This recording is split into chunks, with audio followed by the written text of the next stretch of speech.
गौतम बुद्ध की कहानियां ऐसी हैं जो मनुष्य के मूल भावों पर केंद्रित हैं। ये आज भी हमारा मार्गदर्शन करती हैं। इसी वजह से हिंदी में बुद्ध की कहानियां बेहद लोकप्रिय हैं।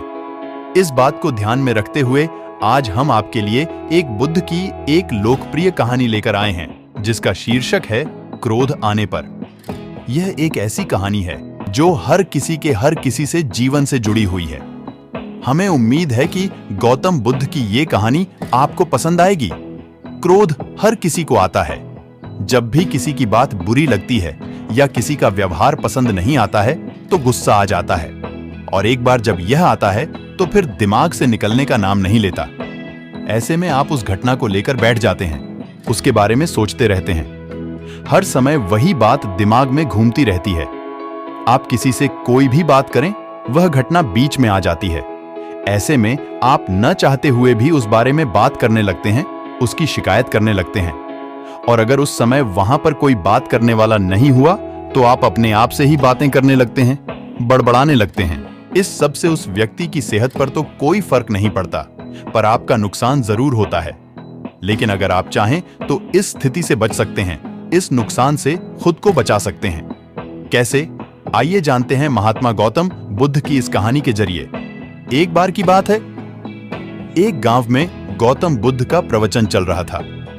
वे कह रहे थे, जब हम क्रोधित होते हैं तो दूसरों को नुकसान पहुंचाने की कोशिश करते हैं, लेकिन उस समय हम इतने आवेशित हो जाते हैं कि हमारी सोचने समझने की ताकत समाप्त हो जाती है। इसलिए क्रोध में हम सही निर्णय नहीं ले पाते और अपना ही नुकसान कर बैठते हैं। बुद्ध की उस सभा में एक गुस्सैल स्वभाव का व्यक्ति भी शामिल था। उसे बात बात पर गुस्सा आ जाता था। आज भी वह अपने परिवार वालों से झगड़ कर आया था, और उस समय भी उसके दिमाग में उथल पुथल मची हुई थी। इसलिए उसे बुद्ध की बातें अच्छी नहीं लग रही थीं। उसे लग रहा था कि जैसे बुद्ध उसे डांट रहे हों, सबके सामने उसकी बेइज्जती कर रहे हों। इससे उस व्यक्ति का क्रोध भड़क गया। वह अपनी जगह से उठा और बुद्ध के पास जा पहुंचा। इससे पहले कि कोई कुछ समझता, उसने बुद्ध के मुंह पर थूक दिया। यह देखकर वहां मौजूद लोग भड़क उठे और उस व्यक्ति के बारे में बुरा भला कहने लगे। लेकिन बुद्ध अभी भी अपनी जगह पर शांत बैठे हुए थे। उन्होंने अपना चेहरा पोंछा और बोले, क्या बात है वत्स, तुम्हें कुछ कहना है? उस व्यक्ति ने बुद्ध की बात का कोई जवाब नहीं दिया। वह बिना कुछ कहे वहां से चला गया। यह देखकर एक व्यक्ति से नहीं रहा गया। उसने बुद्ध से पूछा, महात्मन, उस मूर्ख व्यक्ति ने आपका अपमान किया और आपने उसे कुछ नहीं कहा? उसकी बात सुनकर बुद्ध धीरे से मुस्कुराए और फिर बोले, तुमने शायद उस व्यक्ति का चेहरा नहीं देखा। वह बहुत परेशान लग रहा था। मुझे लगता है कि वह किसी चिंता में घिरा हुआ था। इसलिए ऐसे परेशान व्यक्ति को क्या दोष देना? बुद्ध पर थूकने वाला व्यक्ति सभा से उठने के बाद अपने घर चला गया। वह दिन भर बेचैन रहा। उसे अपनी करनी पर पछतावा होता रहा। रात में भी वह सो नहीं पाया और बेचैनी में इधर उधर करवट बदलता रहा। अगले दिन वह फिर से बुद्ध की सभा में गया। वहां पहुंचते ही वह बुद्ध के चरणों में गिर पड़ा और रोने लगा। यह देखकर बुद्ध ने पूछा, क्या हुआ वत्स, तुम क्यों रो रहे हो? वह बोला, मैं वही दुष्ट व्यक्ति हूं जिसने कल आपका अपमान किया था।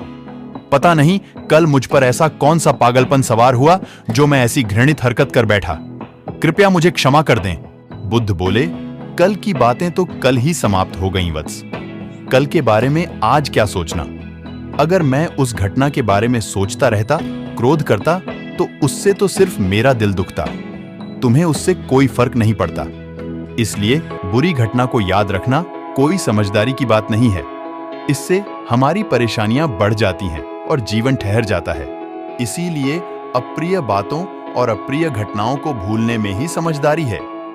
जो व्यक्ति ऐसी घटनाओं को भूल जाता है, वही जीवन में आगे बढ़ता है, और जो उनमें उलझा रहता है, उसका जीवन चक्रव्यूह के समान हो जाता है, जिसमें से वह चाहकर भी बाहर नहीं निकल पाता है।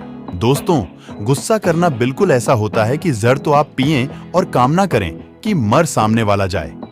इसलिए जब भी कभी आपको गुस्सा आए तो इस बात को ध्यान में रखें कि अगर आप किसी से नाराज होते हैं और रूठकर चुपचाप बैठे जाते हैं तो आप अपना ही नुकसान करते हैं। इससे आपके समय का तो नुकसान होता ही है, आपके शरीर का भी नुकसान होता है। इसलिए अप्रिय बातों और अप्रिय घटनाओं को लेकर बैठना कोई हल नहीं है। बेहतर है कि उन्हें भूलकर आगे बढ़ें। तभी आप जीवन के प्रवाह के साथ अपने आप को जोड़ पाएंगे और जीवन का आनंद ले पाएंगे।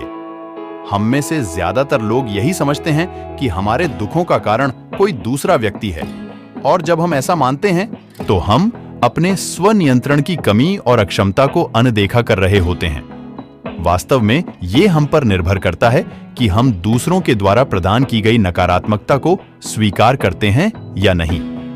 अगर हम नकारात्मकता को स्वीकार करते हैं तो हम अपने पैरों पर कुल्हाड़ी मारते हैं, और जब हम उसे अस्वीकार कर देते हैं तो घृणा, क्रोध, हिंसा हर किसी से मुक्त हो जाते हैं। दोस्तों, हमें उम्मीद है कि आपको बुद्ध की ये कहानी क्रोध आने पर आपको पसंद आई होगी। धन्यवाद।